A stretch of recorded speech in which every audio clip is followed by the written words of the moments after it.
Hello and welcome back to History Check, the show where I recap our previous session of our ongoing Dungeons and Dragons campaign, Bards and Nobles, which we stream every Friday at twitch.tv/DND Roll Call.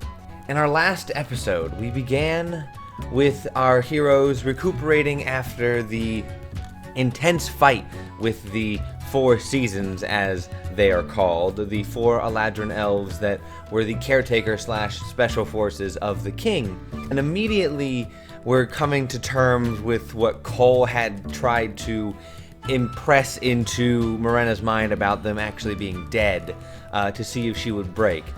Some people understood, most of them were fairly upset at Cole for trying to push the boundaries and push the limits, thinking that maybe he shouldn't have been doing that in case Morena actually did turn into be the psychokinetic bomb that she is predicted to be. But afterwards, there was some downtime and some relaxation and a lot of good pointers from the elves to the heroes about how they can improve their fighting styles and what they could potentially do to improve their synergy as a team. Morena learned to diversify their spells and use different ones to either help their team if they can, or split people, or change around how damage is dealt so it's not all just the same thing. Soren and Hemnes talked about, figuring out how they can take on strategic opponents rather than just the biggest guy in the room or the one with that looks the toughest, and maybe coordinating their efforts to once again limit the options that the enemies have. Chet was praised for his ability and his tactful thinking, but also in retrospect should have maybe shut down the other spellcaster, so then there would have been less spells flying at them and could handle them more on a martial basis rather than a spell basis. So that went fairly well. The team felt like they really learned and really got some training and practice during their downtime with the elves throughout the rest of the week. And during some of this downtime, a few key events happened. One of them was Chet talked to Nana about their family and about the past of Chet's parents and Chet's uncle and aunt, Nana's children, and learned more about where they came from and how the family came to be and how the family is currently in its situation, owning the farm and where his parents are and what truly happened. And some insight was given into not only Chet's family but also Marshall's home life, to give a sense of rounded to their shared history and shared past. Also during this time, they were visited by Madame Marilee Lillistar, the noblewoman who controlled the large area of farmland that the summer house is currently sitting on as the kind of next step up on the ladder on the way to the king, from being a common folk up to the king.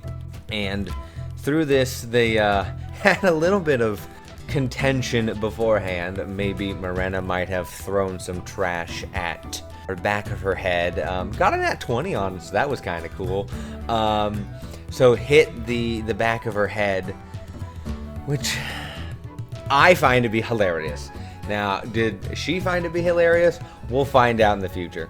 So after they, that whole bit of flexing on Marilee's part to show that she had dominance in the situation, they went and discussed the true purpose of why she was there, and that was to offer them a job, to give them a chance to work for her to retrieve an artifact of rejuvenation and regeneration, which sounds oddly similar to another artifact that our heroes had heard about and were planning on searching for anyways.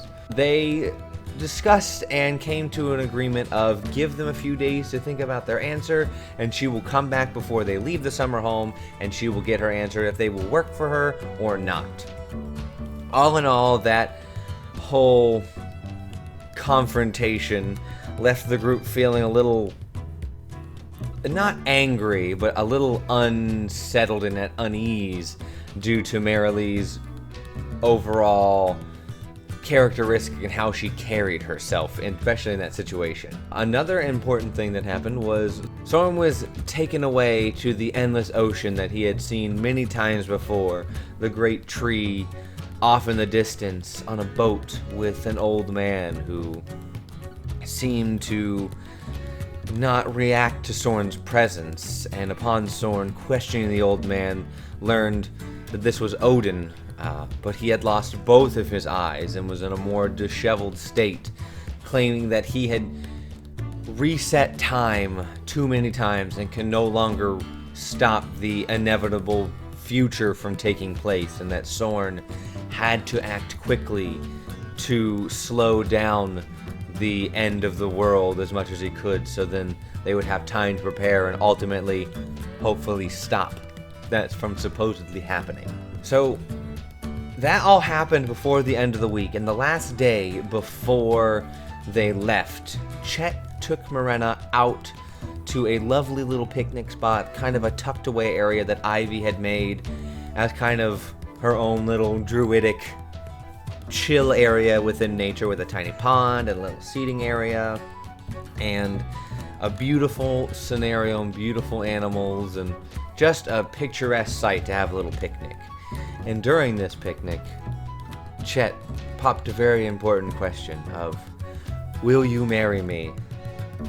And Marena immediately, ecstatically, happily said yes. And that is where we ended the session. I cannot wait to see how the news of proposal and then engagement take place in the world, and how the group's going to react and how the NPCs are going to react. So that is where we ended our session, and I am so excited to see how everything goes. So make sure to check us out at twitch.tv/D&D roll call at 6:30 p.m. Eastern Standard Time. And with that, your history has been checked.